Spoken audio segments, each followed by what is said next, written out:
ထိုင်းနိုင်ငံမှာရှိတဲ့ချာချင်ဆောင်ပြည်နယ်ဘန်ဖိုခရိုင်မှာမြန်မာလူသမားတွေအတွက်စိုးရိမ်ဖြစ်ပျက်တစ်ခုဖြစ်ပွားခဲ့ပါတယ်ပျောက်ဆုံးနေတဲ့အသက်26နှစ်အရွယ်မြန်မာမျိုးသမီးတူလမ်းဘေးရခြုံထဲမှာထူးဆန်းစွာနဲ့အသက်ဆုံးရှုံးနေတာကိုတွေ့ရှိခဲ့ရပါတယ်ရဲတပ်ဖွဲ့ကတော့ဖြစ်စဉ်မှန်ကိုသိရှိဖို့အတွက်ရေးပေါ်စုံစမ်းမှုတွေပြုလုပ်နေပါတယ်ဖြစ်စဉ်ကဇူလိုင်လ29ရက်နေ့ညနေပိုင်းမှာစတင်ဖြစ်ပွားခဲ့တာဖြစ်ပါတယ်ဘန်ဖိုရဲစခန်းကိုသတင်းပေးလာကြောင်းမလို့စက်ရုံနီးမှရှိတဲ့ခြုံထဲမှာမျိုးသမီးရဲ့အလောင်းကိုတွေ့ရှိခဲ့တာဖြစ်ပါတယ်တေဆုံးသူကအနီးနားမှာရှိတဲ့ငါးထုတ်လို့စက်ရုံမှာအလုပ်လုပ်နေတဲ့မြန်မာနိုင်ငံသူအသက်26နှစ်အရွယ်မက်ဆန္နာလင်းပဲဖြစ်ပါတယ်အခင်းဖြစ်ပွားတဲ့နေရာကိုရဲတပ်ဖွဲ့နဲ့မှုခင်းဆိုင်ရာတွေကလာရောက်စစ်ဆေးတဲ့နေရာမှာလေဘေးမှာဒဏ်ရာအကြီးတစ်ခုတွေ့ရှိခဲ့ပြီးတော့လက်တစ်ဖက်မှာလည်းသပင်တချို့စုပ်ကိုင်ထားတာတွေ့ရှိခဲ့ရပါတယ်မိသားစုဝင်တွေရဲ့ပြောကြားချက်အရမက်ဆန္နာလင်းဟာ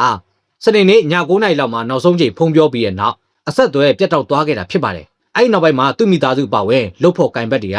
သူ့ကိုဖုန်းဆက်ပြီးတော့ဆက်သွယ်ခဲ့ကြပေမဲ့ဆက်သွယ်မှုမရခဲ့ပါဘူးအဲ့ဒီနောက်စက်ရုံမှာလှုပ်နေသူတွေကလုတ်ကနေပြန်လာတဲ့အချိန်မှာလမ်းမေးချုပ်ုံထဲကနေပြီးတော့ထူးခြားတဲ့အပုံနှံတစ်ခုရရှိခဲ့တာကြောင့်မလို့တွားရောက်ပြီးတော့ကြည့်ရှုရာကနေပြီးတော့သူမရဲ့ရုပ်လုံးကိုတွေ့ရှိခဲ့ရတာဖြစ်ပါတယ်ရဲတပ်ဖွဲ့ဟာဖြစ်စဉ်ဖြစ်ပွားပြီးတဲ့နောက်ပိုင်းပျောက်ဆုံးနေတဲ့မြန်မာအမျိုးသားတအုပ်ကိုတန်တရားရှိသူဖြစ်ရှာဖွေမင်းမြန်းနေပြီးတော့ဖြစ်ရမှန်ကိုဖော်ထုတ်နိုင်မှုအတွက်ဆက်လက်လှုပ်ဆောင်နေပါတယ်ဒီမှုမှာဘာတွေဖြစ်ခဲ့ရလဲဘာကြောင့်ဒီလိုဖြစ်ပွားခဲ့ရလဲဆိုတာကိုတော့ရဲတပ်ဖွဲ့ရဲ့စုံစမ်းစစ်ဆေးမှုပြီးမှသာအတည်ပြုနိုင်မှာဖြစ်ပါတယ်အခုကျွန်တော်မျှဝေပြအကြောင်းလေးတွေကတော့ဒါထိုင်းသတင်းဌာနတွေကနေပြီးတော့တရားဝင်ချက်ပြထားတဲ့သတင်းလေးပဲဖြစ်ပါတယ်